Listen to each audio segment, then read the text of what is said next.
افريقيا اشهر منطقه في الحيوانات وتعلموا من الرقص اول ناس. كيفاش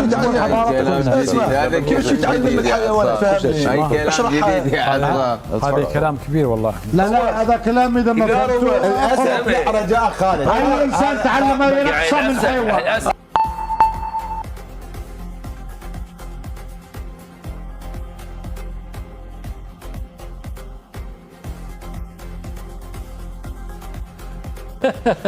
والله منك جد يا حكيم اذا مش راي عشان ما تقولش. اسمع ارجوك لا تتعمق في حاجه يا جماعه. ولكن انت ايش راك تقول افريقيا تعلمت الرقص من الحيوان؟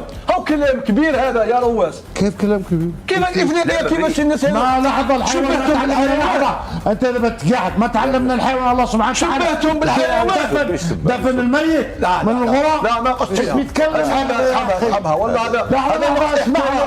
اذا ما عندك عمق هذا عدم احترام افريقيا. الغراب الله قال في القرآن علم الانسان الدفن القبر، ما علمنا ولكن ما علموش، ما قالش علم الرقص. الحيوان علم الانسان الرقص. راك تتكلم على بني ادم، تتكلم على انسان. اسحبها الله يجزاك خير.